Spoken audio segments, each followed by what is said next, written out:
Good morning ਅਦਾ ਸਤਿ ਸ਼੍ਰੀ ਅਕਾਲ ਜੀ। ਸਵਾਗਤ ਕਰਦੇ ਹਾਂ ਤੁਹਾਡਾ ਪੰਜਾਬ ਅਕੈਡਮੀ ਆਨਲਾਈਨ ਦੇ ਵਿੱਚ। ਅੱਜ ਜਿਹੜੇ ਆਪਣੇ ਟੌਪਿਕ ਆ, ਪਹਿਲਾਂ ਆਪਾਂ ਜਿਹੜਾ ਕੰਪਲੀਟ ਕੀਤਾ ਸੀ ਉਹ ਟੀਚਿੰਗ ਐਂਡ ਲਰਨਿੰਗ ਪ੍ਰੋਸੈਸਿੰਗ ਸੀਗਾ। ਜਿਹੜਾ ਕਰੀਕੁਲਮ ਦਾ ਟੌਪਿਕ ਸੀਗਾ, ਆਪਾਂ ਪਹਿਲਾ ਟੌਪਿਕ ਜਿਹੜਾ ਹੈਗਾ ਕੱਲ ਕੰਪਲੀਟ ਕੀਤਾ ਸੀਗਾ। ਤੇ ਅੱਜ ਜਿਹੜਾ ਆਪਣਾ ਟੌਪਿਕ ਸਟਾਰਟ ਕਰ ਰਹੇ ਹਾਂ ਉਹ ਕੀ ਹੈ ਜੀ? Knowledge about pre primary curriculum. ਠੀਕ ਹੈ, ਇੱਕ ਪਾਠਕ੍ਰਮ ਕਿੱਦਾਂ ਦਾ ਹੋਣਾ ਚਾਹੀਦਾ ਸਕੂਲ ਦੇ ਵਿੱਚ, ਉਸ ਦੇ ਬਾਰੇ ਆਪਾਂ ਜਿਹੜਾ ਹੈਗਾ ਇਸ ਚੀਜ਼ਾਂ ਨੂੰ ਡਿਸਕਸ ਕਰਾਂਗੇ। ਤਾਂ ਉਹ ਸਾਰੀਆਂ ਚੀਜ਼ਾਂ ਜਿਹੜੀਆਂ ਹੈਗੀਆਂ ਇਹਦੇ ਵਿੱਚ ਜਿੰਨੇ ਵੀ MCQ ਹੋਣਗੇ ਪਾਠਕ੍ਰਮ ਦੇ, ਉਹ ਸਾਰੇ ਆਪਾਂ ਅੱਜ ਡਿਸਕਸ ਕਰਾਂਗੇ। ਤਾਂ ਇੱਕ ਹੋਰ ਸੀਗੇ ਕਿ ਕੱਲ ਇੱਕ ਡਿਪਾਰਟਮੈਂਟ ਦੁਆਰਾ ਇੱਕ ਇਸ਼ਤਿਹਾਰ ਜਾਰੀ ਕੀਤਾ ਗਿਆ ਸੀ ਨਿਊਜ਼ਪੇਪਰਾਂ ਦੇ ਵਿੱਚ। ਤਾਂ ਉਹਨਾਂ ਨੇ ਕਿਹਾ ਗਿਆ ਸੀਗਾ, ਉਹਨਾਂ ਨੇ ਸਾਰੀਆਂ ਚੀਜ਼ਾਂ ਜਿਹੜੀਆਂ ਕਹਿ ਰਹੇ ਸੀਗੇ ਕਿ ਅਸੀਂ ਜਿੰਨੇ ਵੀ ਵਲੰਟੀਅਰ ਹੈ ਜਾਂ ਜਿੰਨੇ ਵੀ ਜਿਹੜੇ ਹੈਗੇ ਆ ਵਰਕਰ ਕੰਮ ਕਰ ਰਹੇ ਨੇ, ਅਸੀਂ ਉਹਨਾਂ ਨੂੰ ਸੈੱਟ ਕਰਨ ਵਾਸਤੇ ਅਸੀਂ ਆਪਣੀ ਪੂਰੀ ਕੋਸ਼ਿਸ਼ ਕਰ ਰਹੇ ਹਾਂ। ਤਾਂ ਉਹਨਾਂ ਨੂੰ ਕਿਤੇ ਨਾ ਕਿਤੇ ਜਿਹੜਾ ਹੈਗਾ ਸਾਡੀ ਵੀ ਕੋਸ਼ਿਸ਼ ਹੈਗੀ ਆ ਕਿ ਉਹ ਜਿਹੜੇ ਵੈਲ ਐਕਸਪੀਰੀਅੰਸ ਜਿਹੜੇ ਹੈਗੇ ਟੀਚਰ ਨੇ, ਉਹ ਭਾਵੇਂ ਦੀ AI ਵਰਕਰ ਨੇ, EGS ਵਰਕਰ ਨੇ ਜਾਂ ਸਿੱਖਿਆ ਪ੍ਰੋਵਾਈਡਰ ਨੇ, ਜਿਹੜੇ ਹੈਗੇ ਆ ਉਹਨਾਂ ਐਕਸਪੀਰੀਅੰਸ ਰੱਖਦੇ ਆ, ਉਹਨਾਂ ਨੂੰ ਪੱਕੇ ਕਰਨ ਵਾਸਤੇ ਜਿਹੜਾ ਹੈਗਾ ਅਸੀਂ ਸਰਕਾਰ ਹੈ ਜਿਹੜੀ ਉਹ ਪੂਰੀ ਤਰ੍ਹਾਂ ਜਿਹੜੀ ਹੈਗੀ ਆ ਕੋਸ਼ਿਸ਼ ਕਰ ਰਹੀ ਹੈ। ਪਰ ਉਹਨਾਂ ਨੇ ਨਾਲ ਦੀ ਨਾਲ ਇਹ ਵੀ ਚੀਜ਼ਾਂ ਕਹੀਆਂ ਨੇ ਕਿ ਸਰਕਾਰ ਜਿਹੜੀ ਹੈਗੀ ਆ ਪਹਿਲਾਂ 27 ਤਰੀਕ ਦਾ ਜਿਹੜਾ ਐਗਜ਼ਾਮ ਲੈਣਾ ਸੀਗਾ ਉਹ ਕਿਸੇ ਕਾਰਨਾਂ ਕਰਕੇ ਜਿਹੜਾ ਹੈਗਾ ਮੁਅੱਤਲ ਕਰ ਦਿੱਤਾ ਗਿਆ, ਪੋਸਟਪੋਨ ਕਰ ਦਿੱਤਾ ਗਿਆ। ਤਾਂ ਅਗਲੀ ਡੇਟ ਹੈਗੀ ਹੈ ਜਿਹੜੀ ਜਲਦੀ ਹੀ ਜਾਰੀ ਕੀਤੀ ਜਾਊਗੀ। ਤਾਂ ਇੱਥੋਂ ਇਹ ਪਤਾ ਲੱਗਦਾ ਹੈ ਕਿ ਡਿਪਾਰਟਮੈਂਟ ਜਿਹੜਾ ਹੈਗਾ ਉਹ ਪੇਪਰ 101% ਲਵੇਗਾ ਜੀ। ਠੀਕ ਹੈ, ਤਾਂ ਇਹ ਨਹੀਂ ਹੋ ਸਕਦਾ ਵੀ ਉਹ ਪੇਪਰ ਨਹੀਂ ਲਵੇਗਾ। ਤਾਂ 101% ਪੇਪਰ ਲੈਣ ਦੀ ਤਿਆਰੀ ਦੇ ਵਿੱਚ ਡਿਪਾਰਟਮੈਂਟ ਬੈਠਾ ਹੈਗਾ। ਠੀਕ ਹੈ, ਤਾਂ ਤੁਸੀਂ ਇਹ ਚੀਜ਼ ਹੈ ਤੁਸੀਂ ਆਪਣੀ ਜਿਹੜੀ ਹੈਗੀ ਆ ਜਿਹੜੀ ਤੁਸੀਂ ਤਿਆਰੀ ਕਰ ਰਹੇ ਹੋ ਉਹਨੂੰ ਰੈਗੂਲਰ ਰੱਖੋ, ਤਾਂ ਜੋ ਕੀ ਆ ਆਉਣ ਵਾਲੇ ਸਮੇਂ ਦੇ ਵਿੱਚ ਕੀ ਆ ਜਦੋਂ ਵੀ ਪੇਪਰ ਹੋਵੇਗਾ ਤਾਂ ਤੁਸੀਂ ਵਧੀਆ ਨੰਬਰ ਲੈ ਕੇ ਜਿਹੜਾ ਹੈਗਾ ਪੇਪਰ ਨੂੰ ਕਰੈਕ ਕਰ ਸਕੋਗੇ। ਤਾਂ ਮੇਰੀ ਸਾਰੀ ਜਿਹੜੇ ਹੈਗੇ ਜਿੰਨੇ ਵੀ ਵਲੰਟੀਅਰ ਜਾਂ ਜਿੰਨੇ ਵੀ ਸਟੂਡੈਂਟ ਆਪਣੇ ਚੈਨਲ ਦੇ ਮਾਧਿਅਮ ਰਾਹੀਂ ਪੜ੍ਹ ਰਹੇ ਨੇ, ਉਹਨਾਂ ਨੂੰ ਸਾਰਿਆਂ ਨੂੰ ਬੇਨਤੀ ਇਹੀ ਹੈ ਕਿ ਤੁਸੀਂ ਆਪਣਾ ਅਪਡੇਸ਼ਨ ਤੁਸੀਂ ਜ਼ਰੂਰ ਰਹਿਣਾ ਹੈ, ਅਪਡੇਟ ਆਪਣੇ ਆਪ ਨੂੰ ਜ਼ਰੂਰ ਕਰਦੇ ਰਹਿਣਾ ਹੈ। ਅਤੇ ਜਿਹੜਾ ਜਿੰਨੀਆਂ ਵੀ ਵੀਡੀਓ ਪਾਈਆਂ ਨੇ ਉਹਨਾਂ ਨੂੰ ਜ਼ਰੂਰ ਦੇਖੋ ਅਤੇ ਆਪਣੇ ਜਿੰਨੇ ਵੀ ਫਰੈਂਡ ਸਰਕਲ ਆ ਉਹਨਾਂ ਨਾਲ ਜ਼ਰੂਰ ਸ਼ੇਅਰ ਕਰੋ। ਦੇਖੋ, ਮੈਂ ਅੱਜ ਫੇਰ ਕਹਿ ਰਿਹਾ ਵੀ ਪੇਪਰ 101% ਲਊਗੀ ਸਰਕਾਰ, ਜਿੱਥੋਂ ਤੱਕ ਜਿਹੜੇ ਅਨੁਮਾਨ ਲਗਾਏ ਜਾ ਰਹੇ ਨੇ। ਠੀਕ ਹੈ ਨਾ, ਤਾਂ ਪੇਪਰ ਦੀ ਤਿਆਰੀ ਨਾ ਛੱਡੋ। ਠੀਕ ਹੈ ਨਾ, ਸਰਕਾਰ ਨੂੰ ਇਸ ਚੀਜ਼ ਦਾ ਕੋਈ ਫਰਕ ਨਹੀਂ ਪੈਂਦਾ ਕਿ ਸਰਕਾਰ ਕਿਸੇ ਨੂੰ ਉਹ ਸਰਕਾਰ ਤਾਂ ਇਹ ਚਾਹੁੰਦੀ ਹੈ ਜਿਹੜਾ ਪੇਪਰ ਕਲੀਅਰ ਕਰੇਗਾ ਉਹੀ ਅੱਗੇ ਆਵੇਗਾ। ਮੈਂ ਵਲੰਟੀਅਰਾਂ ਨੂੰ ਵੀ ਹੱਥ ਬੰਨ੍ਹ ਕੇ ਬੇਨਤੀ ਕਰਦਾ ਕਿ ਤੁਸੀਂ ਆਪਣੀ ਤਿਆਰੀ ਵੀ ਨਾਲ ਦੀ ਨਾਲ ਰੱਖੋ। ਵੈਲ ਐਂਡ ਗੁੱਡ ਹੈ ਜੇ ਤੁਹਾਨੂੰ ਵੈਸੇ ਹੀ ਪੱਕੇ ਕਰਦੇ ਆ, ਬਹੁਤ ਵਧੀਆ ਗੱਲ ਆ, ਖੁਸ਼ੀ ਦੀ ਗੱਲ ਹੋਵੇਗੀ। ਪਰ ਤੁਸੀਂ ਤਿਆਰੀ ਵੀ ਜ਼ਰੂਰ ਰੱਖੋ ਕਿਉਂਕਿ ਤੁਹਾਡੀ 10-15 ਸਾਲ ਦੀ ਮਿਹਨਤ ਹੈ। ਠੀਕ ਹੈ ਨਾ, ਉਹ ਕਿਤੇ ਵੇਸਟ ਨਾ ਜਾਵੇ। ਤਾਂ ਵੱਧਦੇ ਹਾਂ ਆਪਣੇ ਸੈਸ਼ਨ ਦੇ ਵੱਲ। ਤਾਂ ਸਭ ਤੋਂ ਪਹਿਲਾਂ ਜਿਹੜਾ ਆਪਣਾ ਕੁਐਸਚਨ ਹੈ ਉਹ ਇਹੀ ਹੈ ਕਿ ECC ਦੀ ਫੁੱਲ ਫਾਰਮ ਕੀ ਹੈ ਜੀ? ECC stands for, ECC the full form ਕੀ ਹੈ? ECC ਦੀ ਪੂਰਾ ਨਾਮ ਕੀ ਰੱਖਿਆ ਗਿਆ ਹੈ ਜਾਂ ਪੂਰਾ ਨਾਮ ਕੀ ਕਹਿੰਦੇ ਆ? ਤਾਂ ਆਪਾਂ ਦੇਖੋ NTT ਦੇ ਵਿੱਚ ਵੀ ਆਪਾਂ ਜਦੋਂ ਪੜ੍ਹਿਆ ਸੀਗਾ ਸਾਰੀਆਂ ਚੀਜ਼ਾਂ ਇਹ ਡਿਸਕਸ ਕੀਤੀਆਂ ਸੀ, ਤਾਂ ਉਹਦੇ ਵਿੱਚ ਵੀ ਇਹ ਚੀਜ਼ਾਂ ਆਪਾਂ ਗੱਲਾਂ ਕਰਦੇ ਹੁੰਦੇ ਸੀਗੇ ਕੀ ਰੱਖਿਆ ਗਿਆ ਸੀ ਇਹਦਾ ਨਾਮ। ਅਤੇ ਇਹਦਾ ਨਾਮ ਜਿਹੜਾ ਰੱਖਿਆ ਗਿਆ ਸੀਗਾ ਉਹ ਆਪਸ਼ਨ A ਹੈ, early childhood care and education. Early childhood care and education ਜਿਹੜਾ ਹੈਗਾ ਇਹ ਆਪਾਂ ਪੂਰੇ ਸਾਰੇ ਦੇਖੋ 60 ਨੰਬਰਾਂ ਦੀ ਸੈਕੋ ਹੈ, ਤਾਂ 60 ਨੰਬਰਾਂ ਦੇ ਵਿੱਚ ECC ਹੀ ਪੜ੍ਹਦੇ ਆ ਰਹੇ ਹਾਂ। ਤਾਂ ਉਹਦੇ ਵਿੱਚ ਉਦੋਂ ਬਾਅਦ ਨੈਕਸਟ ਕੁਐਸਚਨ ਕੀ ਹੈ ਕਿ ਪਾਠਕ੍ਰਮ ਕਰੀਕੁਲਮ ਕੀ ਹੈ? ਪਾਠਕ੍ਰਮ ਇੱਕ ਜਾਂ ਕਰੀਕੁਲਮ ਕੀ ਹੈ ਉਹਦੇ ਬਾਰੇ ਆਪਾਂ ਦੱਸਣਾ ਹੈਗਾ। ਅਤੇ ਕੀ ਹੁੰਦਾ ਹੈਗਾ ਪਾਠਕ੍ਰਮ ਜਾਂ ਕਰੀਕੁਲਮ? ਤਾਂ ਪਾਠਕ੍ਰਮ ਜਾਂ ਤਾਂ ਇੱਕ ਕੋਰਸ ਹੋ ਸਕਦਾ ਜੀ, ਜਾਂ ਸਿਲੇਬਸ ਹੋ ਸਕਦਾ, ਜਾਂ ਸਹਿ ਪਾਠਕ੍ਰਮ ਹੋ ਸਕਦਾ, ਜਾਂ ਸੰਸਥਾ ਦੀ ਕੋਈ ਗਤੀਵਿਧੀ ਹੋ ਸਕਦੀ ਹੈ। ਤਾਂ ਇਹਨਾਂ ਦੇ ਵਿੱਚੋਂ ਆਪਾਂ ਪਤਾ ਲਗਾਉਣਾ ਵੀ ਇਹਨਾਂ ਵਿੱਚੋਂ ਹੈ ਕੀ ਹੈ, ਪਾਠਕ੍ਰਮ ਕੀ ਹੈ। ਕੋਰਸ ਵੀ ਹੋ ਸਕਦਾ, ਸਹੀ ਕੋਰਸ ਵੀ ਹੋ ਸਕਦਾ, ਸਿਲੇਬਸ ਵੀ ਹੋ ਸਕਦਾ, ਸਹੀ ਹੈ, ਸਹਿ ਪਾਠਕ੍ਰਮ ਵੀ ਹੋ ਸਕਦਾ, ਸਹੀ ਹੈ ਜੀ, ਅਤੇ ਸੰਸਥਾ ਦੀਆਂ ਗਤੀਵਿਧੀਆਂ ਵੀ ਹੋ ਸਕਦੀਆਂ। ਅਤੇ ਰਾਈਟ ਇਹਦਾ ਆਨਸਰ ਆਊਗਾ ਕਿ ਸੰਸਥਾ ਦੀ ਕੋਈ ਗਤੀਵਿਧੀ ਹੋ ਸਕਦੀ ਹੈ। ਮੈਂ ਤੁਹਾਨੂੰ ਇਹ ਲਿਖਾਇਆ ਵੀ ਸੀ ਕਿ ਪਾਠਕ੍ਰਮ ਕੀ ਹੋਣਾ ਚਾਹੀਦਾ ਹੈ, ਕਿ ਪਾਠਕ੍ਰਮ ਇੱਕ ਸਿੱਖਿਆ ਦੇ ਲਈ ਬਹੁਤ ਹੀ ਮਹੱਤਵਪੂਰਨ ਹੈ, ਵਿਜ਼ੂਅਲ ਰੋਲ ਪਲੇ ਕਰਦਾ ਜਿਹੜਾ ਪਾਠਕ੍ਰਮ ਹੈ। ਦੂਸਰਾ ਮੈਂ ਤੁਹਾਨੂੰ ਲਿਖਾਇਆ ਸੀ ਕਿ ਐਜੂਕੇਸ਼ਨ ਨਾਲ ਕੀ ਹੈ, ਪਾਠਕ੍ਰਮ ਕੀ ਹੈ? ਇੱਕ ਐਜੂਕੇਸ਼ਨ ਏਮ ਹੈ ਅਤੇ ਆਬਜੈਕਟਿਵ ਹੈ, ਜੋ ਮਕਸਦ 'ਤੇ ਚੰਗਾ ਪਾਠਕ੍ਰਮ ਤਿਆਰ ਕੀਤਾ ਜਾਂਦਾ ਹੈ। ਪਾਠਕ੍ਰਮ ਕੀ ਹੈ ਕਿ ਸਕੂਲ ਦੇ ਵਿੱਚ ਬੱਚਿਆਂ ਨੂੰ ਇੱਕ ਚੰਗਾ ਵਾਤਾਵਰਨ ਪ੍ਰੋਵਾਈਡ ਕੀਤਾ ਜਾਵੇ, ਉਹ ਹੀ ਇੱਕ ਪਾਠਕ੍ਰਮ ਹੈ। ਠੀਕ ਹੈ, ਪਾਠਕ੍ਰਮ ਨੂੰ ਡਿਜ਼ਾਈਨ ਕੀਤਾ ਜਾਂਦਾ ਗਾ। ਠੀਕ ਹੈ, ਕਿਹੜੀਆਂ ਚੀਜ਼ਾਂ ਦੇ ਵਿੱਚ ਪਾਠਕ੍ਰਮ ਨੂੰ ਬੌਧਿਕ ਡਿਜ਼ਾਈਨ ਕੀਤਾ ਜਾਂਦਾ, ਭਾਵਨਾਤਮਕ ਡਿਜ਼ਾਈਨ ਕੀਤਾ ਜਾਂਦਾ ਤੇ ਸਾਈਕੋਮੋਟਰ ਜਿਹੜਾ ਹੈਗਾ ਕੀਤਾ ਜਾਂਦਾ। ਇਹ ਸਾਰੀਆਂ ਚੀਜ਼ਾਂ ਮੈਂ ਤੁਹਾਨੂੰ ਜਿਹੜਾ ਹੈਗਾ ਲੈਕਚਰ ਆਪਣਾ ਰਿਹਾ ਸੀਗਾ ਤਾਂ ਉਹਦੇ ਵਿੱਚ ਸਾਰੀਆਂ ਚੀਜ਼ਾਂ ਤੁਹਾਨੂੰ ਲਿਖਾਈਆਂ ਹੋਈਆਂ ਨੇ। ਤੀਸਰਾ ਕੁਐਸਚਨ ਕੀ ਹੈ? ਤੀਸਰਾ ਕੁਐਸਚਨ ਹੈ ਕਿ ਹੇਠ ਲਿਖਿਆਂ ਵਿੱਚੋਂ ਕਿਹੜਾ ਪਾਠਕ੍ਰਮ ਸੁਭਾਅ ਹੈ? ਪਾਠਕ੍ਰਮ ਦਾ ਸੁਭਾਅ ਹੈ। ਹੇਠ ਲਿਖਿਆਂ ਵਿੱਚੋਂ ਕਿਹੜਾ ਪਾਠਕ੍ਰਮ ਦਾ ਇੱਕ ਸੁਭਾਅ ਹੈ, ਉਹ ਆਪਾਂ ਚੀਜ਼ ਦੇਖਣੀ ਹੈ। ਜਾਂ ਉਹਦੇ ਵਿੱਚ ਕੀ ਹੈ, ਰਤਨਾਤਮਕ ਹੈ, ਠੀਕ ਹੈ, ਰੂੜੀਵਾਦੀ ਹੈ, ਠੀਕ ਹੈ, ਵਿਆਪਕ ਹੈ ਜਾਂ ਉਪਰੋਕਤ ਸਾਰੇ ਨੇ। ਠੀਕ ਹੈ ਜੀ, ਉਹ ਸਾਰੀਆਂ ਚੀਜ਼ਾਂ ਆਪਾਂ ਦੇਖਣੀਆਂ ਨੇ ਕਿ ਕਿਹੜੀਆਂ ਚੀਜ਼ਾਂ ਹੋਣੀਆਂ ਚਾਹੀਦੀਆਂ ਨੇ। ਰਚਨਾਤਮਕ ਹੋਣਾ ਚਾਹੀਦਾ, ਰੂੜੀਵਾਦੀ ਹੋਣਾ ਚਾਹੀਦਾ, ਠੀਕ ਹੈ, ਵਿਆਪਕ ਹੋਣਾ ਚਾਹੀਦਾ ਜਾਂ ਉਪਰੋਕਤ ਸਾਰੇ ਹੋਣੇ ਚਾਹੀਦੇ ਨੇ। ਤੇ ਇਹ ਜਿਹੜਾ ਰਾਈਟ ਆਨਸਰ ਆ ਜਾਊਗਾ ਉਪਰੋਕਤ ਸਾਰੇ ਜਿਹੜਾ ਹੈਗਾ ਇਹਦਾ ਰਾਈਟ ਆਨਸਰ ਆ ਜਾਊਗਾ। ਤੇ ਨਾਲ ਦੀ ਨਾਲ ਦੇਖੋ ਵੀ ਸਟੂਡੈਂਟ ਆਪਣਾ ਨਾਲ ਦੀ ਨਾਲ ਜਿਹੜੇ ਹੈਗੇ ਕਮੈਂਟ ਜ਼ਰੂਰ ਦੇਈ ਜਾਇਓ, ਠੀਕ ਹੈ, ਤਾਂ ਜੋ ਤੁਹਾਨੂੰ ਵੀ ਜਿਹੜੇ ਹੈਗੇ ਆ ਜਿੰਨੀ ਕਿ ਤੁਹਾਨੂੰ ਆਉਂਦੀ ਹੈ ਉਨੇ ਕਿ ਤੁਸੀਂ ਦੱਸ ਸਕੋ। ਉਸ ਤੋਂ ਬਾਅਦ ਹੈ ਜੀ ਕੁਐਸਚਨ ਨੰਬਰ 4, ਸਿਲੇਬਸ ਇਹਨਾਂ ਵਿੱਚੋਂ ਕਿਸ ਦਾ ਭਾਗ ਹੈ? ਸਿਲੇਬਸ ਇਹਨਾਂ ਵਿੱਚੋਂ ਕਿਸ ਦਾ ਭਾਗ ਹੈ? ਪਾਠਕ੍ਰਮ ਦਾ, ਦੂਸਰਾ ਗਤੀਵਿਧੀ ਦਾ, ਸਮਾਜ ਦਾ ਜਾਂ ਜਮਾਤ ਦਾ। ਹੁਣ ਤੁਸੀਂ ਇਹ ਦੇਖਣਾ ਹੈ ਵੀ ਪੁੱਛਿਆ ਕੀ ਜਾ ਰਿਹਾ ਹੈਗਾ, ਪੁੱਛਿਆ ਕੀ ਜਾ ਰਿਹਾ। ਹੁਣ ਉਹ ਪੁੱਛਦੇ ਆ, ਕਹਿੰਦੇ ਵੀ ਪਾਠਕ੍ਰਮ ਕਿਸ ਦਾ ਭਾਗ ਹੈਗਾ, ਠੀਕ ਹੈ ਜੀ, ਸੌਰੀ ਸਿਲੇਬਸ ਕਿਸ ਦਾ ਭਾਗ ਹੈਗਾ। ਤਾਂ ਸਿਲੇਬਸ ਕਿਹਦਾ ਭਾਗ ਹੋ ਸਕਦਾ? ਗਤੀਵਿਧੀ ਦਾ ਕਦੇ ਭਾਗ ਹੋ ਸਕਦਾ? ਨਹੀਂ ਹੋ ਸਕਦਾ। ਸਮਾਜ ਦਾ ਕਦੇ ਭਾਗ ਹੋ ਸਕਦਾ? ਨਹੀਂ ਹੋ ਸਕਦਾ। ਜਮਾਤ ਦਾ ਕਦੇ ਭਾਗ ਹੋ ਸਕਦਾ? ਨਹੀਂ ਹੋ ਸਕਦਾ। ਤੇ ਇੱਕ ਆਪਸ਼ਨ ਰਹਿ ਗਈ, ਪਾਠਕ੍ਰਮ ਦਾ ਭਾਗ ਹੁੰਦਾ ਜੀ। ਸਿਲੇਬਸ ਕਿਹਦਾ ਭਾਗ ਹੁੰਦਾ ਹੈ? ਪਾਠਕ੍ਰਮ ਦਾ ਭਾਗ ਹੁੰਦਾ ਹੈਗਾ। ਆਪਾਂ ਕੀਤਾ ਵੀ ਹੋਇਆ, ਉਹ ਚੀਜ਼ਾਂ ਨੋਟਸ ਜਿਹੜੇ ਹੈਗੇ ਚੰਗੀ ਤਰ੍ਹਾਂ ਪੜ੍ਹ ਲਿਓ। ਪਾਠਕ੍ਰਮ ਤਿਆਰ ਹੋਣਾ ਚਾਹੀਦਾ ਹੈ ਸਕੂਲ, ਆਪਸ਼ਨ ਏ ਸਕੂਲ ਦੁਆਰਾ, ਆਪਸ਼ਨ ਬੀ ਉਦੇਸ਼ਾਂ ਦੀ ਪ੍ਰਾਪਤੀ ਦੁਆਰਾ, ਆਪਸ਼ਨ ਸੀ ਜਿਹੜਾ ਹੈਗਾ ਏ ਤੇ ਬੀ ਦੋਨੋਂ, ਜਾਂ ਇਹਨਾਂ ਵਿੱਚੋਂ ਕੋਈ ਵੀ ਨਹੀਂ। ਇੱਕ ਚੁਆਇਸ ਕਰਨਾ। ਪਾਠਕ੍ਰਮ ਤਿਆਰ ਹੋਣਾ ਚਾਹੀਦਾ ਹੈ ਸਕੂਲ ਦੁਆਰਾ, ਉਦੇਸ਼ਾਂ ਦੀ ਪ੍ਰਾਪਤੀ ਦੁਆਰਾ, ਜਾਂ ਏ ਜਾਂ ਬੀ ਜਿਹੜਾ ਹੈਗਾ ਦੋਨੇ, ਜਾਂ ਇਹਨਾਂ ਵਿੱਚੋਂ ਕੋਈ ਵੀ ਨਹੀਂ। ਹੁਣ ਤੁਸੀਂ ਦੱਸਣਾ ਵੀ ਕਿਹੜਾ ਹੈਗਾ। ਤਾਂ ਉਹ ਸਕੂਲ ਦੁਆਰਾ ਵੀ ਜਿਹੜਾ ਹੈਗਾ ਪਾਠਕ੍ਰਮ ਤਿਆਰ ਹੋਣਾ ਚਾਹੀਦਾ ਤੇ ਉਦੇਸ਼ਾਂ ਦੀ ਪ੍ਰਾਪਤੀ ਦੁਆਰਾ ਵੀ ਪ੍ਰਾਪਤ ਹੋਣਾ ਚਾਹੀਦਾ। ਤਾਂ ਰਾਈਟ ਆਨਸਰ ਕਿਹੜਾ ਆ ਜੂਗਾ? ਇਹਦਾ ਰਾਈਟ ਆਨਸਰ ਆ ਜੂ ਸੀ, ਦੋਨੇ ਹੀ ਹੋਣੇ ਚਾਹੀਦੇ ਆ ਜੀ। ਸਕੂਲ ਦੁਆਰਾ ਵੀ ਜਿਹੜਾ ਹੈਗਾ ਪਾਠਕ੍ਰਮ ਤਿਆਰ ਕੀਤਾ ਜਾਣਾ ਚਾਹੀਦਾ ਹੈ ਤੇ ਜਿਹੜਾ ਹੈਗਾ ਉਦੇਸ਼ਾਂ ਦੀ ਪ੍ਰਾਪਤੀ ਦੁਆਰਾ ਵੀ ਜਿਹੜਾ ਹੈਗਾ ਤਿਆਰ ਕੀਤਾ ਜਾਣਾ ਚਾਹੀਦਾ। ਅੱਗੇ ਵਧਦੇ ਹਾਂ 6th ਕੁਐਸਚਨ ਕਿ ਪਾਠਕ੍ਰਮ ਵਿੱਚ ਸਾਨੂੰ ਝਲਕ ਦਿਖਾਈ ਦਿੰਦੀ ਹੈ ਸਕੂਲ, ਆਪਸ਼ਨ ਏ ਸਕੂਲ ਦੀ, ਘਰ ਦੀ, ਆਪਸ਼ਨ ਸੀ ਆਲੇ ਦੁਆਲੇ ਦੀ, ਜਾਂ ਆਪਸ਼ਨ ਡੀ ਸਮਾਜ ਦੀ। ਤਾਂ ਹੁਣ ਤੁਸੀਂ ਦੱਸਣਾ ਹੈ ਕਿ ਜਿਹੜਾ ਆਪਾਂ ਨੂੰ ਪਾਠਕ੍ਰਮ ਹੈ ਉਹਦੇ ਵਿੱਚੋਂ ਸਾਨੂੰ ਕਿਹੜੀ ਚੀਜ਼ ਦੀ ਝਲਕ ਦਿੰਦੀ ਹੈ, ਝਲਕ ਕਿਹੜੀ ਚੀਜ਼ ਦੀ ਦਿਖਾਈ ਦਿੰਦੀ ਹੈ। ਤਾਂ ਉਹ ਤੁਸੀਂ ਦੇਖਣਾ ਸਮਾਜ ਦੀ ਤੁਹਾਨੂੰ ਦਿਖਾਈ ਦਿੰਦੀ ਹੈ, ਆਲੇ ਦੁਆਲੇ ਦੀ ਦਿਖਾਈ ਦਿੰਦੀ ਹੈ, ਘਰ ਦੀ ਦਿਖਾਈ ਦਿੰਦੀ ਹੈ, ਜਾਂ ਸਕੂਲ ਦੀ ਦਿਖਾਈ ਦਿੰਦੀ ਹੈ। ਤਾਂ ਐਜ਼ ਇਟ ਇਜ਼ ਤੁਸੀਂ ਦੇਖਣਾ ਜੀ ਕਿਹੜੀ ਚੀਜ਼ਾਂ ਨੂੰ ਤੁਹਾਨੂੰ ਜਿਹੜੀ ਹੈਗੀ ਉਹਦੀ ਪਾਠਕ੍ਰਮ ਰਾਹੀਂ ਝਲਕ ਦਿਖਾਈ ਦਿੰਦੀ ਹੈ। ਤਾਂ ਰਾਈਟ ਆਨਸਰ ਆ ਜੂਗਾ ਇਹਦਾ ਜੀ ਸਮਾਜ ਦੀ। ਇੱਕ ਚੰਗਾ ਸਮਾਜ ਜਿਹੜਾ ਹੈਗਾ ਸਿਰਜਦਾ ਹੈਗਾ, ਤਾਂ ਸਮਾਜ ਦੀ ਜਿਹੜੀ ਹੈਗੀ ਹੈ ਤੁਹਾਨੂੰ ਝਲਕ ਦਿਖਾਈ ਦੇਵੇਗੀ ਕਿਹਦੇ ਵਿੱਚੋਂ? ਇੱਕ ਪਾਠਕ੍ਰਮ ਦੇ ਵਿੱਚੋਂ। ਅੱਗੇ ਲਿਖਦੇ ਹਾਂ ਜੀ, ਹੇਠ ਲਿਖਿਆਂ ਵਿੱਚੋਂ ਕਿਹੜਾ ਪਾਠਕ੍ਰਮ ਦੇ ਕਿਹੜੇ ਭਾਗ ਹਨ? ਹੇਠ ਲਿਖਿਆਂ ਵਿੱਚੋਂ ਪਾਠਕ੍ਰਮ ਦੇ ਕਿਹੜੇ ਭਾਗ ਹਨ? ਆਪਸ਼ਨ ਏ ਸਿੱਖਿਆ ਦੇ ਉਦੇਸ਼, ਆਪਸ਼ਨ ਬੀ ਮੁਲਾਂਕਣ ਵਿਧੀ, ਆਪਸ਼ਨ ਸੀ ਜਿਹੜਾ ਹੈਗਾ ਸਿਖਾਉਣ ਦੀ ਰਣਨੀਤੀ, ਆਪਸ਼ਨ ਡੀ ਉਪਰੋਕਤ ਸਾਰੇ।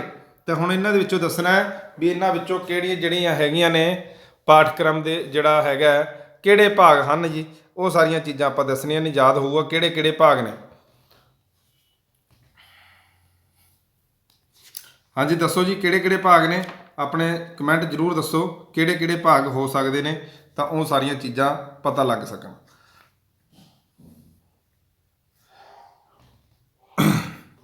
ਹਾਂਜੀ ਚਲੋ ਮੈਂ ਤੁਹਾਨੂੰ ਦੱਸਦਾ, ਉਹ ਜਿਹੜਾ ਪਾਠਕ੍ਰਮ ਹੈ, ਪਾਠਕ੍ਰਮ ਸਿੱਖਿਆ ਦਾ ਉਦੇਸ਼ ਵੀ ਹੁੰਦਾ ਹੈਗਾ, ਮੁਲਾਂਕਣ ਵਿਧੀ ਵੀ ਹੁੰਦੀ ਹੈ ਤੇ ਸਿੱਖਣ ਦੀ ਰਣਨੀਤੀ ਵੀ ਹੁੰਦੀ ਹੈ। ਤੇ ਇਹਦਾ ਆਨਸਰ ਆ ਜਾਊਗਾ ਜੀ ਉਪਰੋਕਤ ਸਾਰੇ। ਸਾਰੀਆਂ ਚੀਜ਼ਾਂ ਜਿਹੜੀਆਂ ਹੁੰਦੀਆਂ ਨੇ ਉਹ ਜਿਹੜਾ ਹੈਗਾ ਬੱਚੇ ਨੂੰ ਉਪਦੇਸ਼ ਵੀ ਦਿੰਦਾ, ਸਿੱਖਿਆ ਵੀ ਦਿੰਦਾ, ਮੁਲਾਂਕਣ ਵਿਧੀ ਵੀ ਸਿਖਾਉਂਦਾ, ਠੀਕ ਹੈ, ਸਿਖਾਉਣ ਦੀ ਰਣਨੀਤੀ ਵੀ ਸਿਖਾਉਂਦਾ। ਉਹ ਸਾਰੀਆਂ ਚੀਜ਼ਾਂ ਕਿਹਦੇ ਵਿੱਚ ਆ ਜਾਂਦੀਆਂ ਨੇ? ਪਾਠਕ੍ਰਮ ਦੇ ਭਾਗਾਂ ਦੇ ਵਿੱਚ ਆ ਜਾਂਦੀਆਂ ਨੇ। ਅੱਗੇ ਦੇਖਦੇ ਹਾਂ ਜੀ, ਵਿਅਕਤੀਗਤ ਵਿਭਿੰਨਤਾ ਅਸੀਂ ਕਹਿ ਸਕਦੇ ਹਾਂ, ਵਿਅਕਤੀਗਤ ਵਿਭਿੰਨਤਾ ਅਸੀਂ ਕਹਿ ਸਕਦੇ ਹਾਂ ਕਿਹੜੀ ਚੀਜ਼ ਨੂੰ? ਆਪਸ਼ਨ ਏ ਮਾਨਸਿਕ ਨੂੰ, ਆਪਸ਼ਨ ਬੀ ਸਰੀਰਕ ਨੂੰ, ਆਪਸ਼ਨ ਸੀ ਜਿਹੜਾ ਹੈਗਾ ਭਾਵਨਾਤਮਿਕ ਨੂੰ, ਜਾਂ ਆਪਸ਼ਨ ਡੀ ਉਪਰੋਕਤ ਸਾਰੇ। ਤਾਂ ਕਿਹੜੀ ਚੀਜ਼ ਦੇ ਵਿੱਚ ਜਿਹੜਾ ਹੈਗਾ ਆਪਾਂ ਵਿਅਕਤੀਗਤ ਦੀ ਵਿਭਿੰਨਤਾ ਅਸੀਂ ਕਹਿ ਸਕਦੇ ਹਾਂ, ਆਪਾਂ ਮਾਨਸਿਕ ਨੂੰ ਵੀ ਕਹਿ ਸਕਦੇ ਹਾਂ, ਜਾਂ ਸਰੀਰਕ ਨੂੰ ਵੀ ਕਹਿ ਸਕਦੇ ਹਾਂ, ਜਾਂ ਭਾਵਨਾਤਮਿਕ ਨੂੰ ਵੀ ਕਹਿ ਸਕਦੇ ਹਾਂ, ਜਾਂ ਉਪਰੋਕਤ ਸਾਰਿਆਂ ਨੂੰ ਆਪਾਂ ਕਹਿ ਸਕਦੇ ਹਾਂ। ਪਾਠਕ੍ਰਮ ਰਾਹੀਂ ਸਭ ਚੀਜ਼ਾਂ ਦਾ ਜਿਹੜਾ ਵਿਕਾਸ ਹੋ ਸਕੇ ਉਹ ਸਾਰੀਆਂ ਚੀਜ਼ਾਂ ਨੂੰ ਆਪਾਂ ਕੀ ਕਹਿ ਸਕਦੇ ਹਾਂ? ਵਿਅਕਤੀਗਤ ਵਿਭਿੰਨਤਾ ਕਹਿ ਸਕਦੇ ਹਾਂ। ਤਾਂ ਉਹਦਾ ਰਾਈਟ ਆਨਸਰ ਜਿਹੜਾ ਆ ਜੂਗਾ ਜੀ ਆਪਸ਼ਨ ਡੀ ਆ ਜੂਗਾ। ਸਾਰੇ ਜਿਹੜੇ ਹੈਗੇ ਆ ਇਹਨਾਂ ਨੂੰ ਕੀ ਕਹਿ ਸਕਦੇ ਆਪਾਂ? ਵਿਅਕਤੀਗਤ ਵਿਭਿੰਨਤਾ ਕਹਿ ਸਕਦੇ ਹਾਂ। ਕੁਐਸਚਨ ਨੰਬਰ 9, ਸੰਪੇਖ ਮੁਲਾਂਕਣ ਕੀਤਾ ਜਾਂਦੀ ਹੈ। ਸੰਪੇਖ ਮੁਲਾਂਕਣ ਕੀਤੀ ਜਾਂਦੀ ਹੈ ਕਾਹਦੇ ਨਾਲ ਜੀ? ਸ਼ੁਰੂਆਤ ਵਿੱਚ, ਅੱਧ ਵਿਚਾਲੇ, ਅੰਤ ਵਿੱਚ, ਜਾਂ ਉਪਰੋਕਤ ਸਾਰੇ। ਇਹ ਸ਼ੁਰੂਆਤ ਜਿਹੜੀ ਹੈਗੀ ਆ ਸੰਪੇਖ ਮੁਲਾਂਕਣ ਕੀਤੀ ਜਾਂਦੀ ਹੈ ਕਾਹਦੇ ਵਿੱਚ ਜੀ? ਆਪਸ਼ਨ ਏ ਸ਼ੁਰੂਆਤ ਵਿੱਚ, ਆਪਸ਼ਨ ਬੀ ਅੱਧ ਵਿਚਾਲੇ ਜੀ, ਆਪਸ਼ਨ ਸੀ ਅੰਤ ਵਿੱਚ, ਆਪਸ਼ਨ ਡੀ ਉਪਰੋਕਤ ਸਾਰੇ। ਹੁਣ ਤੁਸੀਂ ਦੱਸਣਾ ਕਾਹਦੇ ਵਿੱਚ ਕੀਤੀ ਜਾਂਦੀ ਹੈ। ਐਨੀਵਨ ਕੋਈ ਵੀ ਕੁਐਸਚਨ ਜਿਹੜਾ ਹੈਗਾ ਆਨਸਰ ਦੇ ਸਕਦਾ ਜੀ। ਤਾਂ ਉਹਦਾ ਆਨਸਰ ਜਿਹੜਾ ਰਾਈਟ ਆਊਗਾ ਉਹ ਹੈ ਜੀ ਅੰਤ ਦੇ ਵਿੱਚ ਕੀ ਕੀਤੀ ਜਾਂਦੀ ਹੈ? ਸੰਪੇਖਣ ਮੁਲਾਂਕਣ ਕੀਤਾ ਜਾਂਦਾ ਬੱਚੇ ਦਾ ਅੰਤ ਦੇ ਵਿੱਚ। ਜਿਹੜੀਆਂ ਹੈਗੀਆਂ ਦੇਖੋ ਤੁਹਾਨੂੰ ਮੈਂ ਦੱਸਿਆ ਸੀਗਾ ਜਿੰਨਾ ਸਿਲੇਬਸ ਕਰਾਤਾ ਅੰਤ ਦੇ ਵਿੱਚ ਤੁਸੀਂ ਉਹਨਾਂ ਨਾਲ ਜਿਹੜਾ ਹੈਗਾ ਰਿਜ਼ਲਟ ਦੇਖ ਸਕਦੇ ਹੋ।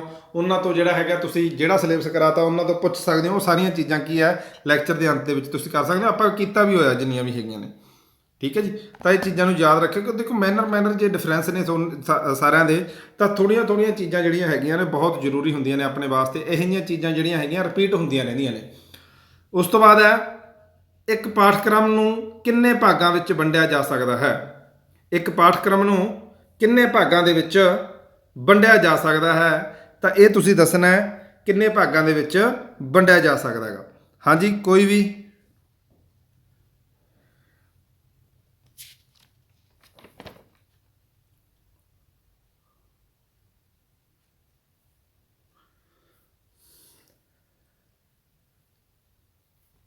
ਕਿੰਨੇ ਭਾਗਾਂ ਦੇ ਵਿੱਚ ਵੰਡਿਆ ਜਾਂਦਾ ਜੀ ਪਾਠਕ੍ਰਮ ਨੂੰ? ਉਹ ਦੱਸਣਾ 2 3 4 ਜਾਂ 5। 2 3 4 ਜਾਂ 5।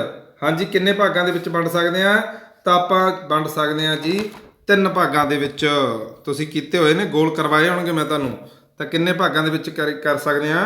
3 ਭਾਗਾਂ ਦੇ ਵਿੱਚ ਵੰਡ ਸਕਦੇ ਆ। ਤਾਂ ਹੇਠ ਲਿਖਿਆਂ ਵਿੱਚੋਂ ਕਿਹੜਾ ਪਾਠਕ੍ਰਮ ਦਾ ਇੱਕ ਭਾਗ ਨਹੀਂ ਹੈ? ਕਿਹੜਾ ਹੇਠ ਲਿਖਿਆਂ ਵਿੱਚੋਂ ਪਾਠਕ੍ਰਮ ਦਾ ਇੱਕ ਭਾਗ ਨਹੀਂ ਹੈ? ਤਾਂ ਉਹ ਤੁਸੀਂ ਦੱਸਣਾ ਜੀ ਕਿਹੜਾ ਨਹੀਂ ਹੈਗਾ। ਕਿਹੜਾ ਜੀ? ਕਿਹੜਾ ਨਹੀਂ ਹੈਗਾ? ਤਾਂ ਉਹ ਨਹੀਂ ਹੈਗਾ ਜੀ ਸਮੱਗਰੀ ਨਹੀਂ ਹੈਗਾ, ਡਿਜ਼ਾਈਨਿੰਗ ਨਹੀਂ ਹੈਗਾ, ਉਦੇਸ਼ ਨਹੀਂ ਹੈਗਾ, ਜਾਂ ਮੁਲਾਂਕਣ ਨਹੀਂ ਹੈਗਾ। ਤਾਂ ਕੀ ਹੈ ਜੀ ਇਹਦਾ ਰਾਈਟ ਆਨਸਰ ਆ ਜੂਗਾ ਡਿਜ਼ਾਈਨ ਨਹੀਂ ਹੈਗਾ। ਉਸ ਤੋਂ ਬਾਅਦ ਹੈ ਪਾਠਕ੍ਰਮ ਦੇ ਪ੍ਰਭਾਵ ਦਾ ਪਤਾ ਲਗਾਇਆ ਜਾ ਸਕਦਾ ਹੈ। ਪਾਠਕ੍ਰਮ ਦੇ ਪ੍ਰਭਾਵ ਦਾ ਪਤਾ ਲਗਾਇਆ ਜਾ ਸਕਦਾ ਹੈ ਕਿਹੜੀਆਂ ਚੀਜ਼ਾਂ ਤੋਂ? ਆਪਸ਼ਨ ਏ ਉਦੇਸ਼ ਤੋਂ, ਆਪਸ਼ਨ ਬੀ ਤਰੀਕੇ ਤੋਂ, ਆਪਸ਼ਨ ਸੀ ਜਿਹੜਾ ਹੈਗਾ ਡਿਜ਼ਾਈਨ ਤੋਂ, ਜਾਂ ਆਪਸ਼ਨ ਡੀ ਜਿਹੜਾ ਹੈਗਾ ਮੁਲਾਂਕਣ ਤੋਂ। ਇਸ ਕਿਹੜੀਆਂ ਚੀਜ਼ਾਂ ਤੋਂ ਜਿਹੜਾ ਹੈਗਾ ਪਾਠਕ੍ਰਮ ਦਾ ਪ੍ਰਭਾਵ ਦਾ ਪਤਾ ਲਗਾਇਆ ਜਾ ਸਕਦਾ? ਉਹ ਚੀਜ਼ਾਂ ਤੁਸੀਂ ਦੇਖਣੀਆਂ ਨੇ ਕਿਹੜੀਆਂ ਚੀਜ਼ਾਂ ਤੋਂ ਲਗਾਇਆ ਸਕਦਾ। ਤਾਂ ਉਹ ਲਗਾਇਆ ਸਕਦਾ ਜੀ ਪਾਠਕ੍ਰਮ ਦੇ ਮੁਲਾਂਕਣ ਤੋਂ। ਜਿਹੜੀਆਂ ਹੈਗੀਆਂ ਇਹ ਚੀਜ਼ਾਂ ਦਾ ਪਤਾ ਲਗਾਇਆ ਜਾ ਸਕਦਾ ਹੈ। ਉਸ ਤੋਂ ਬਾਅਦ ਹੈ ਨੈਕਸਟ ਕੁਐਸਚਨ, ਪਾਠਕ੍ਰਮ ਦਾ ਮੁਲਾਂਕਣ ਲਈ ਕਿਹੜਾ ਤਰੀਕਾ ਵਰਤਿਆ ਜਾਂਦਾ ਹੈ? ਪਾਠਕ੍ਰਮ ਦੇ ਮੁਲਾਂਕਣ ਲਈ ਕਿਹੜਾ ਤਰੀਕਾ ਵਰਤਿਆ ਜਾਂਦਾ ਹੈ? ਤਾਂ ਤੁਸੀਂ ਦੱਸਣਾ ਜੀ ਕਿਹੜਾ ਤਰੀਕਾ ਹੈ ਜਿਹੜਾ ਵਰਤਿਆ ਜਾਂਦਾ ਹੈ। ਸੰਪੇਖ ਮੁਲਾਂਕਣ, ਸ਼ੁਰੂਆਤੀ ਮੁਲਾਂਕਣ, ਨਿਦਾਨ ਮੁਲਾਂਕਣ, ਜਾਂ ਉਪਰੋਕਤ ਸਾਰੇ। ਜਾਂ ਕਿਹੜਾ ਤਰੀਕਾ ਜਿਹੜਾ ਹੈਗਾ ਮੁਲਾਂਕਣ ਲਈ ਪਾਠਕ੍ਰਮ ਦੇ ਮੁਲਾਂਕਣ ਲਈ ਕਿਹੜਾ ਤਰੀਕਾ ਵਰਤਿਆ ਜਾਂਦਾ ਹੈ? ਉਹ ਤੁਸੀਂ ਦੱਸਣਾ ਹੈ। ਸੰਪੇਖ ਮੁਲਾਂਕਣ, ਸ਼ੁਰੂਆਤੀ ਮੁਲਾਂਕਣ, ਨਿਦਾਨ ਮੁਲਾਂਕਣ, ਜਾਂ ਉਪਰੋਕਤ ਸਾਰੇ। ਤਾਂ ਉਹ ਤੁਹਾਡਾ ਰਾਈਟ ਆਨਸਰ ਕਿਹੜੇ ਤੇ ਕਲਿੱਕ ਕਰੋਗੇ? ਤਾਂ ਇਹ ਉਪਰੋਕਤ ਸਾਰਿਆਂ ਤੇ ਆਊਗਾ ਜੀ। ਉਹ ਕਿਉਂਕਿ ਉਹ ਸੰਪੇਖ ਮੁਲਾਂਕਣ ਵੀ ਹੁੰਦਾ ਹੈ, ਸ਼ੁਰੂਆਤੀ ਮੁਲਾਂਕਣ ਵੀ ਹੁੰਦਾ ਹੈ, ਤੇ ਜਿਹੜਾ ਹੈਗਾ ਨਿਦਾਨ ਮੁਲਾਂਕਣ ਵੀ ਹੁੰਦਾ ਹੈਗਾ।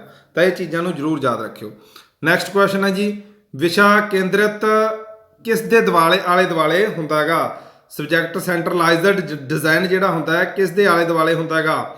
ਸਮੱਗਰੀ ਦੇ, ਸਿੱਖਿਅਕ ਦੇ, ਸਮਾਜਿਕ ਮੁੱਲ ਦੇ, ਸਮਾਜਿਕ ਸਮੱਸਿਆਵਾਂ ਦੇ। ਕਿਸ ਚੀਜ਼ ਦੇ ਜਿਹੜਾ ਹੈਗਾ ਵਿਸ਼ਾ ਜਿਹੜਾ ਕੇਂਦਰਿਤ ਦੇ ਕਿਹੜੇ ਚੀਜ਼ਾਂ ਤੇ ਆਲੇ ਦੁਆਲੇ ਨਿਰਭਰ ਕਰਦਾ ਹੈ? ਤਾਂ ਉਹ ਚੀਜ਼ਾਂ ਤੁਸੀਂ ਦੱਸਣੀਆਂ ਨੇ ਕਿਹੜੀਆਂ ਜੀ? ਦੇਖੋ ਵਿਸ਼ਾ ਕਿਹੜੀ ਚੀਜ਼ ਦੇ ਨਾਲ ਹੋਊਗਾ, ਸਮੱਗਰੀ ਦੇ ਨਾਲ ਹੋ ਸਕਦਾ, ਨਹੀਂ ਹੋ ਸਕਦਾ। ਸਿੱਖਿਅਕ ਦੇ ਨਾਲ ਹੋ ਸਕਦਾ, ਹਾਂਜੀ ਹੋ ਸਕਦਾ। ਸਿੱਖਿਅਕ ਦੇ ਨਾਲ ਜਿਹੜਾ ਹੈਗਾ ਵਿਸ਼ਾ ਕੇਂਦਰਿਤ ਹੋ ਸਕਦਾ, ਸਮਾਜਿਕ ਦੇ ਵਿੱਚ ਵੀ ਨਹੀਂ ਹੋ ਸਕਦਾ, ਸਮਾਜਿਕ ਸਮੱਸਿਆਵਾਂ ਦੇ ਨਾਲ ਵੀ ਨਹੀਂ ਹੋ ਸਕਦਾ। ਤਾਂ 15 ਕੁਐਸਚਨ ਜਿਹੜਾ ਕੀ ਕਹਿੰਦਾ ਹੈਗਾ, ਪਾਠਕ੍ਰਮ ਗਤੀਵਿਧੀਆਂ ਦੀ ਵਰਤੋਂ ਸਿਖਾਉਣ ਵਿੱਚ ਕਿਉਂ ਕੀਤੀ ਜਾਂਦੀ ਹੈ। ਪਾਠਕ੍ਰਮ ਦੀ ਗਤੀਵਿਧੀਆਂ ਦੀ ਵਰਤੋਂ ਸਿਖਾਉਣ ਵਿੱਚ ਕਿਉਂ ਕੀਤੀ ਜਾਂਦੀ ਹੈ, ਇਹ ਤੁਸੀਂ ਦੱਸਣਾ ਹੈਗਾ। ਆਪਸ਼ਨ ਏ ਹੈ ਸਿਖਾਉਂਦਾ ਜੋ ਹੈਗਾ ਆਸਾਨ ਕਰਨ ਲਈ, ਸਿਖਾਉਣਾ ਦਿਲਚਸਪ ਅਤੇ ਅਸਰਦਾਰ ਬਣਾਉਣ ਲਈ, ਸਿਖਾਉਣਾ ਜਿਹੜਾ ਹੈਗਾ ਆਕਰਸ਼ਕ ਬਣਾਉਣ ਲਈ, ਜਿਹੜਾ ਡੀ ਹੈਗਾ ਅਧਿਆਪਕ ਦੀ ਮਦਦ ਕਰਨ ਲਈ। ਕਿਹੜੀ ਚੀਜ਼ ਕਰਕੇ ਜਿਹੜਾ ਹੈਗਾ ਪਾਠਕ੍ਰਮ ਨੂੰ ਜਿਹੜੀਆਂ ਗਤੀਵਿਧੀਆਂ ਨੂੰ ਉਹਨੂੰ ਸਿਖਾਉਣ ਦੇ ਲਈ ਕਿਹੜੀਆਂ ਚੀਜ਼ਾਂ ਕੀਤੀਆਂ ਜਾਂਦੀਆਂ ਨੇ, ਤਾਂ ਆਪਸ਼ਨ ਹੈਗਾ ਬੀ ਸਿਖਾਉਣਾ ਅਤੇ ਦਿਲਚਸਪ ਤੇ ਅਸਰਦਾਰ ਬਣਾਉਣ ਦੇ ਲਈ ਜਿਹੜਾ ਹੈਗਾ ਬੱਚੇ ਨੂੰ ਪਾਠਕ੍ਰਮ ਦੀ ਗਤੀਵਿਧੀਆਂ ਨੂੰ ਸਿਖਾਉਣਾ ਪੈਂਦਾ ਹੈਗਾ। ਉਸ ਤੋਂ ਬਾਅਦ ਹੈ 16ਵਾਂ ਕੁਐਸਚਨ, ਪਾਠਕ੍ਰਮ ਦੀ ਮਦਦ ਦਾ ਮਕਸਦ ਹਾਸਲ ਕਰਨਾ ਹੈ। ਕੀ ਮਕਸਦ ਹੈ ਜੀ ਜਿਹੜਾ ਹੈਗਾ ਪਾਠਕ੍ਰਮ ਦਾ ਮਕਸਦ ਕੀ ਹੈ, ਕਿਹੜੀ ਚੀਜ਼ ਨੂੰ ਹਾਸਲ ਕਰਨਾ ਪਾਠਕ੍ਰਮ ਦਾ ਮਕਸਦ ਹੋ ਸਕਦਾ ਹੈਗਾ, ਤਾਂ ਉਹ ਦੱਸਣਾ ਹੈਗਾ। ਤਾਂ ਉਹ ਹੋ ਸਕਦਾ ਜੀ ਕਿਹੜੀਆਂ ਚੀਜ਼ਾਂ ਨੇ, ਸਿੱਖਿਆ ਲਈ, ਉਦੇਸ਼ ਲਈ, ਮੁੱਲ ਲਈ ਅਤੇ ਨੌਕਰੀ ਲਈ। ਕੀ ਤੁਸੀਂ ਪਾਠਕ੍ਰਮ ਨੂੰ ਸਿੱਖਿਆ ਦੇ ਲਈ ਹਾਸਲ ਕਰਦੇ ਹੋ, ਕੀ ਉਦੇਸ਼ ਦੇ ਲਈ ਕਰਦੇ ਹੋ, ਕਈ ਮੁੱਲ ਦੇ ਲਈ ਕਰਦੇ ਹੋ, ਜਾਂ ਕਈ ਨੌਕਰੀ ਦੇ ਲਈ ਕਰਦੇ ਹੋ। ਤੇ ਜੇ ਇਹਦਾ ਰਾਈਟ ਆਨਸਰ ਆ ਜਾਏਗਾ ਬੀ ਉਦੇਸ਼ ਦੇ ਲਈ ਜਿਹੜਾ ਹੈਗਾ ਤੁਸੀਂ ਜਿਹੜਾ ਹੈਗਾ ਪਾਠਕ੍ਰਮ ਮਕਸਦ ਜਿਹੜਾ ਹੈਗਾ ਹਾਸਲ ਕਰਦੇ ਹੋ। 17ਵਾਂ ਕੁਐਸਚਨ ਕੀ ਹੈ, ਇੱਕ ਨਿਸ਼ਚਿਤ ਸਮੇਂ ਵਿੱਚ ਪੂਰਾ ਕੀਤਾ ਜਾਣ ਵਾਲਾ ਵਿਸ਼ਾ ਪਾਠਕ੍ਰਮ ਵਿੱਚ ਕੀ ਅਖਵਾਉਂਦਾ ਹੈ। ਇੱਕ ਨਿਸ਼ਚਿਤ ਸਮੇਂ ਵਿੱਚ ਪੂਰਾ ਕੀਤੇ ਜਾਣ ਵਾਲਾ ਵਿਸ਼ਾ ਪਾਠਕ੍ਰਮ ਵਿੱਚ ਕੀ ਖਵਾਉਂਦਾ ਹੈ, ਤਾਂ option A program, option B syllabus, option C ਸਹਿ ਪਾਠਕ੍ਰਮ, ਆਪਸ਼ਨ ਡੀ ਜਿਹੜਾ ਹੈਗਾ ਇਹਨਾਂ ਵਿੱਚੋਂ ਕੋਈ ਵੀ ਨਹੀਂ। ਤਾਂ ਹੁਣ ਤੁਸੀਂ ਦੱਸੋ ਵੀ ਕਿਹੜੀਆਂ ਚੀਜ਼ਾਂ ਇਹਨਾਂ ਦੇ ਵਿੱਚੋਂ ਖਵਾਉਂਦੀਆਂ ਨੇ। ਉਹ ਸਾਰੀਆਂ ਚੀਜ਼ਾਂ ਤੁਸੀਂ ਧਿਆਨ ਨਾਲ ਦੇਖੋ ਤੇ ਆਨਸਰ ਦਿਓ ਜੀ।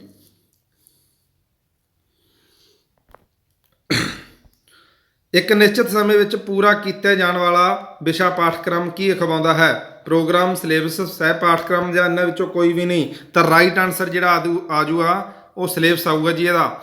ਅਗਲਾ ਕੁਐਸਚਨ ਕੀ ਹੈ, ਪਾਠਕ੍ਰਮ ਸ਼ਬਦਾਂ ਦੀ ਉਤਪਤੀ ਹੋਈ ਹੈ। ਪਾਠਕ੍ਰਮ ਸ਼ਬਦਾਂ ਦੀ ਉਤਪਤੀ ਹੋਈ ਹੈ ਰੈਸਟ ਲਈ, ਠੀਕ ਹੈ ਜੀ, ਕਰੀਅਰ ਲਈ, ਲਵ ਲਈ ਜਾਂ ਡਿਜ਼ਾਈਨ ਲਈ।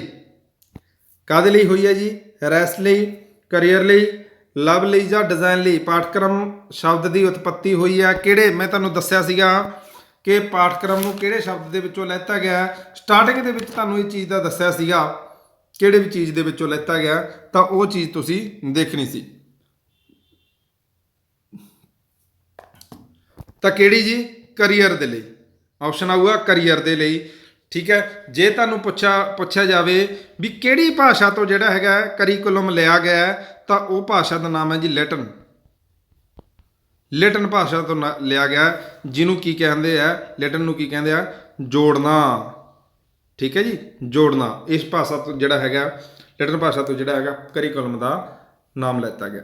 ਉਸ ਤੋਂ ਬਾਅਦ 19ਵਾਂ ਕੁਐਸਚਨ, ਪਾਠਕ੍ਰਮ ਦੇ ਵਿਕਾਸ ਨੂੰ ਕਿਹੜੇ ਕਾਰਕ ਜਿਹੜਾ ਹੈਗਾ ਪ੍ਰਭਾਵਿਤ ਕਰਦੇ ਨੇ। ਪਾਠਕ੍ਰਮ ਦੇ ਵਿਕਾਸ ਨੂੰ ਕਿਹੜੇ ਕਾਰਕ ਜਿਹੜਾ ਹੈਗਾ ਪ੍ਰਭਾਵਿਤ ਕਰਦੇ ਨੇ, ਆਰਥਿਕ, ਸਮਾਜਿਕ, ਵਿਗਿਆਨਿਕ, ਉਪਰੋਕਤ ਸਾਰੇ ਕਿਹੜੇ ਕਾਰਕ ਹੈ ਜੋ ਜਿਹੜੇ ਹੈਗੇ ਪ੍ਰਭਾਵਿਤ ਕਰਦੇ ਨੇ ਪਾਠਕ੍ਰਮ ਨੂੰ। ਉਹ ਸਾਰਾ ਜਿਹੜੇ ਹੈਗੇ ਕਿਹੜੇ ਨੇ, ਉਹ ਆਰਥਿਕ ਵੀ ਹੋ ਸਕਦਾ, ਸਮਾਜਿਕ ਵੀ ਹੋ ਸਕਦਾ, ਵਿਗਿਆਨਿਕ ਵੀ ਹੋ ਸਕਦਾ, ਤੇ ਉਪਰੋਕਤ ਜਿਹੜਾ ਹੈਗਾ ਰਾਈਟ ਆਨਸਰ ਆਊਗਾ ਇਹਦਾ ਉਪਰੋਕਤ ਸਾਰੇ। ਉਸ ਤੋਂ ਬਾਅਦ ਹੈ ਜੀ 20ਵਾਂ ਕੁਐਸਚਨ, ਲਾਸਟ ਕੁਐਸਚਨ, ਪਾਠਕ੍ਰਮ ਦੇ ਦਾਰਸ਼ਨਿਕ ਜਿਹੜਾ ਹੈਗਾ ਬੁਨਿਆਦ ਤੋਂ ਸਾਡਾ ਭਾਵ ਕੀ ਹੈ। ਕਹਿਣ ਦਾ ਮਤਲਬ ਕੀ ਹੈ ਕਿ ਪਾਠਕ੍ਰਮ ਦੇ ਦਾਰਸ਼ਨਿਕ ਬੁਨਿਆਦ ਤੋਂ ਸਾਡਾ ਭਾਵ ਕੀ ਹੈ, ਆਰਥਿਕਤਾ, ਵਿਚਾਰ, ਇਤਿਹਾਸ ਜਾਂ ਸਮੱਗਰੀ। ਕਿਹੜੀ ਚੀਜ਼ ਹੋ ਸਕਦੀ ਹੈ, ਦਾਰਸ਼ਨਿਕ ਬੁਨਿਆਦੀ ਕਿਹੜੀ ਹੋ ਸਕਦੀ ਹੈ ਪਾਠਕ੍ਰਮ ਦੀ, ਉਹ ਚੀਜ਼ ਦੱਸਣੀ ਹੈ ਜੀ। ਤਾਂ ਰਾਈਟ ਆਨਸਰ ਕੀ ਆਊਗਾ ਇਹਦਾ, ਵਿਚਾਰ। ਰਾਈਟ ਆਨਸਰ ਕੀ ਆਊਗਾ ਇਹਦਾ, ਵਿਚਾਰ ਹੋ ਸਕਦੇ ਨੇ। ਇੱਥੋਂ ਤੱਕ ਜਿਹੜਾ ਹੈਗਾ ਆਪਣਾ ਸੈਸ਼ਨ ਸੀਗਾ। ਮੈਂ ਪਹਿਲਾਂ ਜਿਹੜੀ ਆਪਣੀ video Bhai C curriculum the, teaching and learning processing ਦੀ, ਉਹਦੀ ਗਰੁੱਪ ਦੇ ਵਿੱਚ ਜਿਹੜੀ ਹੈਗੀ ਆ ਮੈਂ ਜਿਹੜੀ ਹੈਗੀ PDF ਪਾ ਦਿੱਤੀ ਗਈ ਹੈ, ਕੁਐਸਚਨ ਜਿਹੜੇ ਹੈਗੇ ਨੇ ਉਹਨਾਂ ਦੀ। ਤਾਂ ਸਾਰੇ ਜਿਹੜੇ ਹੈਗੇ ਜ਼ਰੂਰ ਦੇਖਿਓ, ਸੈਸ਼ਨ ਨੂੰ ਜ਼ਰੂਰ ਦੇਖਿਓ। ਸ਼ਾਮ ਤੱਕ ਜਿਹੜੀ ਹੈਗੀ ਹੈ PDF ਤੁਹਾਨੂੰ ਸੈਂਡ ਕਰ ਦਿੱਤੀ ਜਾਊਗੀ। ਪਹਿਲਾਂ ਤੁਸੀਂ ਕੀ ਆ ਕਿ ਇਸ ਚੀਜ਼ ਨੂੰ YouTube ਦੇ ਉੱਪਰ ਦੇਖ ਲਓ, ਕਿਉਂਕਿ ਜਿਹੜੀਆਂ ਚੀਜ਼ਾਂ ਉਹਦੇ ਨਾਲ ਦੀਆਂ ਫੈਕਟ ਨੇ ਮੈਂ ਉਹ ਵੀ ਜਿਹੜੀਆਂ ਹੈਗੀਆਂ ਤੁਹਾਨੂੰ ਜ਼ਰੂਰ ਕਰਵਾਈਆਂ ਨੇ। ਤਾਂ ਜਿੰਨੀਆਂ ਵੀ ਹੋ ਸਕਦਾ ਮੇਰੀ ਵੱਧ ਤੋਂ ਵੱਧ ਕੋਸ਼ਿਸ਼ ਹੁੰਦੀ ਹੈ ਕਿ ਮੈਂ ਹਰ ਇੱਕ ਚੀਜ਼ ਦਾ ਜਿਹੜਾ ਹੈਗਾ MCQ ਲੈ ਕੇ ਆਵਾਂ। ਪਹਿਲਾਂ ਤੁਹਾਨੂੰ ਸਿਲੇਬਸ ਕਵਰ ਕਰਾਇਆ, ਫਿਰ MCQ ਜਿਹੜਾ ਹੈਗਾ ਕੰਪਲੀਟ ਕਰਵਾਵਾਂ। ਹਾਂ, ਇੱਕ ਮੇਰਾ ਇਹ ਹੈ ਕਿ ਮੈਂ ਪੰਜਾਬੀ ਦੇ ਲੈਕਚਰ ਲਾਇਆ ਹੋਇਆ ਸੀਗਾ, ਤਾਂ ਪੰਜਾਬੀ ਦੇ ਵੀ ਮੈਂ MCQ ਜ਼ਰੂਰ ਲੈ ਕੇ ਆਵਾਂਗਾ ਐਜ਼ ਇਟ ਇਜ਼, ਜੋ ਤੁਹਾਨੂੰ ਪੇਪਰ ਦੇ ਵਿੱਚ ਦੇਖਣ ਨੂੰ ਮਿਲਣਗੇ। ਉਹ ਸਾਰੇ ਪੇਪਰਾਂ ਦੇ ਲਈ ਹੋਣਗੇ, ਉਹ NTT ਦੇ ਵਾਸਤੇ ਵੀ ਹੋਣਗੇ, ਪੰਜਾਬ ਪਟਵਾਰੀ ਦੇ ਵਾਸਤੇ ਵੀ ਆਉਣਗੇ, ਪੰਜਾਬ ਸਬ ਇੰਸਪੈਕਟਰ ਦੇ, ਜਿੰਨੇ ਵੀ ਆ ਪੰਜਾਬ ਦੇ ਵਿੱਚ ਗਵਰਨਮੈਂਟ ਜੌਬ ਨਿਕਲਦੀਆਂ ਨੇ ਉਹਨਾਂ ਵਾਸਤੇ ਜਿਹੜੀਆਂ ਹੈਗੀਆਂ ਉਹ ਜਿਹੜੇ ਹੈਗੇ ਪੰਜਾਬੀ ਦੇ MCQ ਬਹੁਤ ਹੀ ਇੰਪੋਰਟੈਂਟ ਹੋਣ ਵਾਲੇ ਆ। ਤਾਂ ਤੁਹਾਨੂੰ ਇਹ ਬੇਨਤੀ ਹੈ ਕਿ ਤੁਸੀਂ ਵੱਧ ਤੋਂ ਵੱਧ ਜਿਹੜਾ ਹੈਗਾ ਸੈਸ਼ਨ ਨੂੰ ਸ਼ੇਅਰ ਕਰਿਓ, ਲਾਈਕ ਕਰੋ ਤੇ ਚੈਨਲ ਨੂੰ ਵੱਧ ਤੋਂ ਵੱਧ ਸਬਸਕ੍ਰਾਈਬ ਕਰਿਓ। ਕੋਈ ਵੀ ਤੁਹਾਨੂੰ ਡਾਊਟ ਹੋਵੇ ਕੁਐਸਚਨ ਦੇ ਵਿੱਚ ਤਾਂ ਜਿਹੜਾ ਹੈਗਾ ਇਹਦੇ ਉੱਪਰ ਮੇਰਾ WhatsApp ਨੰਬਰ ਦਿੱਤਾ ਹੋਇਆ ਹੈਗਾ, ਠੀਕ ਹੈ। ਤਾਂ WhatsApp ਨੰਬਰ ਮੇਰਾ ਜਿਹੜਾ ਹੈਗਾ, ਤਾਂ ਇਹ ਵਾਲਾ WhatsApp ਨੰਬਰ ਹੈ ਅਕੈਡਮੀ ਦਾ, ਤੁਸੀਂ ਇਹਦੇ ਉੱਪਰ ਜਿਹੜਾ ਹੈਗਾ ਮੈਸੇਜ ਛੱਡ ਸਕਦੇ ਹੋ। ਕੋਈ ਵੀ ਜਿਹੜਾ ਹੈਗਾ ਡਾਊਟ ਜਿਹੜਾ ਹੈਗਾ ਤੁਸੀਂ ਪੁੱਛ ਸਕਦੇ ਹੋ। ਤਾਂ ਕਿਸੇ ਵੀ ਚੀਜ਼ ਦੇ ਰਿਗਾਰਡਿੰਗ ਤੁਸੀਂ ਜਿਹੜਾ ਹੈਗਾ ਐਨੀ ਟਾਈਮ ਪੁੱਛ ਸਕਦੇ ਹੋ, ਜਾਂ ਮੈਨੂੰ ਮੈਸੇਜ ਕਰ ਦਿਓ। ਤੁਹਾਡਾ ਮੈਸੇਜ ਦਾ ਰਿਪਲਾਈ ਜਦੋਂ ਅਸੀਂ ਦੇਖਾਂਗੇ ਤਾਂ ਤੁਹਾਨੂੰ ਜਿਹੜਾ ਹੈਗਾ ਵਾਪਸ ਸੈਂਡ ਕਰ ਦਿੱਤਾ ਜਾਊਗਾ ਤੁਹਾਡਾ ਰਿਪਲਾਈ। ਓਕੇ ਜੀ, ਬਹੁਤ ਬਹੁਤ ਧੰਨਵਾਦ ਤੁਹਾਡਾ ਵੀਡੀਓ ਦਾ ਦੇਖਣ ਦੇ ਲਈ। ਓਕੇ ਜੀ, ਥੈਂਕ ਯੂ।